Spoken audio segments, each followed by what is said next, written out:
Bonjour à tous, nous allons conclure aujourd'hui sur le chapitre 5, les micro-organismes alliés ou ennemis. Donc la problématique de ce chapitre était les micro-organismes sont-ils nos ennemis ou bien nos alliés? Donc déjà il faut bien comprendre que les micro-organismes sont présents partout. On va en avoir notamment dans notre alimentation, notamment dans les yaourts ou dans le lait. On va pouvoir en retrouver également dans les boissons alcoolisées. On peut en retrouver aussi notamment dans l'air qu'on respire. Ils sont également très variés. On peut avoir des bactéries, on peut avoir des champignons microscopiques et on peut avoir également des virus comme le virus qui nous maintient confinés aujourd'hui. Certains micro-organismes sont bons pour notre santé. On les retrouve notamment dans notre propre organisme. On va les retrouver dans nos intestins notamment ou également sur notre peau. Tous ces micro-organismes vont former ce qu'on appelle le microbiote. Donc ce sont des micro-organismes qui sont soit bénéfiques pour nous, soit qui ne représentent normalement pas de danger. En revanche, si on étudie un micro-organisme qui est pathogène, comme le virus qui sévit actuellement, on peut voir que ce virus fait partie de la famille des coronavirus. C'est donc une grande famille de virus où on peut en trouver différentes sortes. Donc cette famille de virus n'est pas forcément pathogène pour l'homme. En revanche, celui qui sévit actuellement l'est forcément. Donc ce virus, qu'est-ce qu'il va entraîner? Il va entraîner différents symptômes comme la fièvre, les maux de tête, des gènes respiratoires, de la toux, etc. Il a un temps d'incubation de 2 à 14 jours, c'est-à-dire que à partir du moment où on est contaminé, on peut voir les symptômes au bout de 2 à 14 jours. Ce qui est important de noter, c'est que ce virus se transmet très facilement car il se transmet par voie aérienne. Il suffit d'être à côté d'une personne qui tousse pour pouvoir récupérer le virus. De même, si une personne contaminée par ce virus touche un objet et qu'on le retouche au même moment, puis qu'on porte nos mains à notre bouche, on risque d'être infecté par ce virus. Donc que va faire notre organisme lorsqu'il est en présence d'un micro-organisme pathogène? Donc on peut voir ici que dans le document 1, on a les différentes voies d'entrée des micro-organismes pathogènes. Donc on peut voir qu'on va récupérer des micro-organismes qui peuvent être pathogènes, notamment avec l'air qu'on respire, les aliments qu'on consomme, etc. Donc qu'est-ce qu'on peut dire ici? On peut dire que si on prend l'exemple du virus actuel, on va récupérer ce virus par l'air qu'on va respirer. Donc qu'est-ce qui va se passer? Ce virus, il va être dans nos poumons. Or, dans nos poumons, on a une première barrière qu'on appelle une barrière passive, c'est la muqueuse pulmonaire. On a d'autres barrières passives qui sont notamment la peau et la muqueuse intestinale. Pourquoi on appelle ça des barrières passives?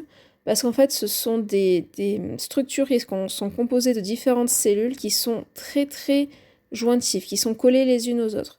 Ça forme une sorte de barrière qui empêche les micro-organismes pathogènes de passer.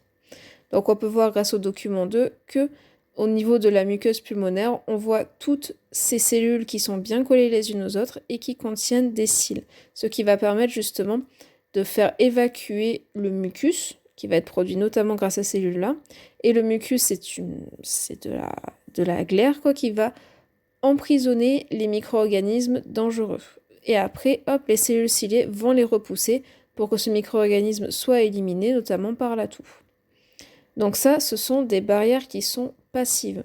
Ce sont des barrières, entre guillemets, qui n'agissent pas. Ce sont uniquement des cellules qui sont serrées les unes contre les autres et qui vont permettre d'éviter que le virus passe. Cependant, ces barrières ne suffisent pas forcément. Donc là, on va se retrouver avec un virus qui rentre dans l'organisme et qui peut rentrer dans le sang.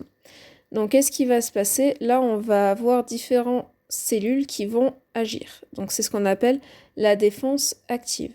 Donc on peut avoir notamment ce qu'on appelle les macrophages ou aussi les phagocytes. Donc ce sont des grosses cellules qui vont dévorer les micro-organismes pathogènes, les micro-organismes dangereux. Donc qu'est-ce qu'ils font lorsqu'ils repèrent un micro-organisme pathogène? Ils vont le suivre jusqu'à pouvoir le dévorer. On a également d'autres types de cellules dans le sang qu'on appelle les lymphocytes. Donc ces cellules, qu'est-ce qu'elles font? Certaines d'entre elles vont produire ce qu'on appelle les anticorps. Donc les anticorps vont pouvoir se fixer à des micro-organismes pathogènes et vont pouvoir ainsi les éliminer, notamment en s'associant avec les phagocytes qu'on a vus avant. Donc une fois que l'anticorps a repéré son antigène, il va pouvoir ainsi le détruire ou aider à sa destruction. Par contre, un anticorps va reconnaître qu'un seul type d'antigène. Par exemple, l'anticorps 1 qu'on a ici ne va reconnaître que le micro-organisme qui contient une molécule TD.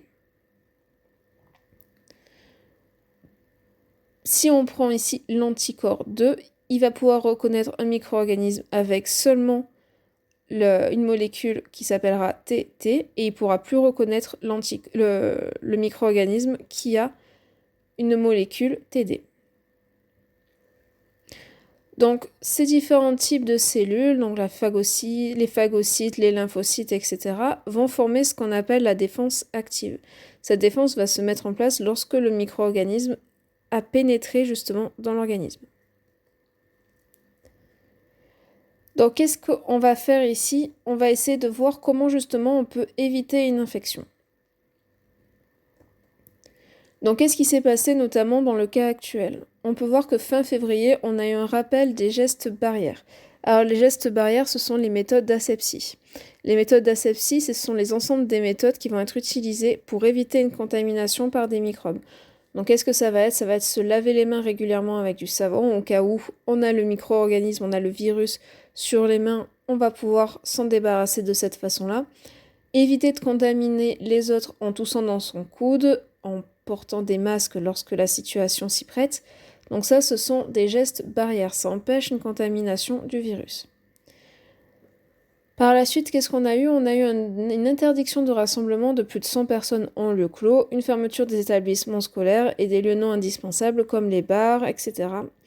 Donc ça, qu'est-ce que ça permet? Ça permet justement d'éviter la contamination, d'éviter que les personnes qui sont atteintes transmettent ce virus qui se transmet donc par voie aérienne. Donc il suffit d'être à côté d'une personne qui tousse pour récupérer ce virus.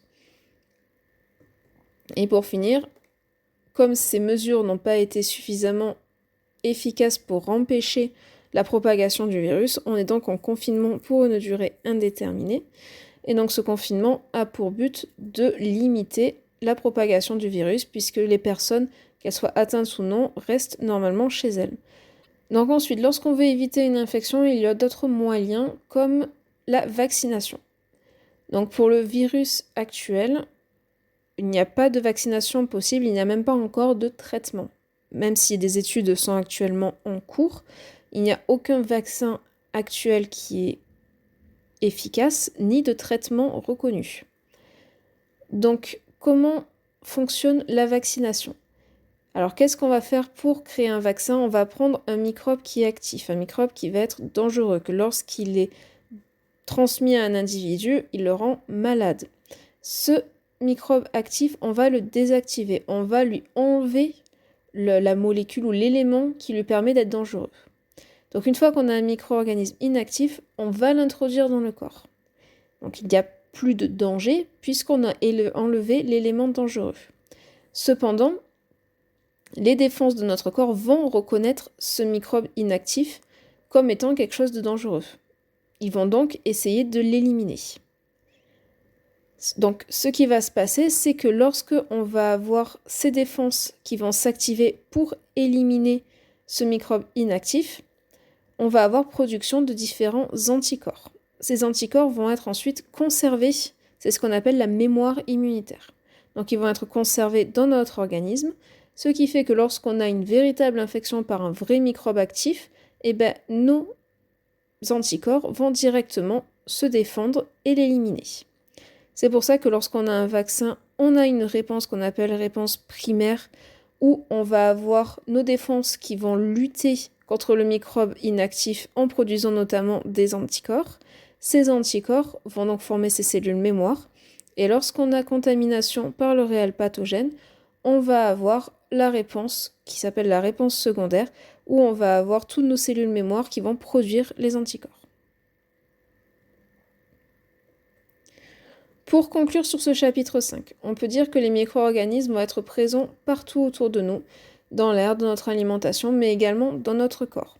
On a donc énormément de micro-organismes, ce sont des éléments très très variés, et on en trouve notamment dans notre organisme qui vont être bénéfiques. D'autres vont en revanche être dangereux, et dans ce cas-là, ils vont entraîner une défense de la part de notre organisme. Donc on a nos défenses passives qui sont notre peau, les muqueuses, etc. Et les défenses actives avec nos phagocytes et nos lymphocytes. Comme une infection n'est pas sans conséquence, il va être préférable de prévenir plutôt que de guérir. Pour cela, on va avoir des méthodes d'asepsie, donc notamment le lavage de mains. Et on a également la vaccination lorsque le cas est possible, lorsque le vaccin a déjà été créé.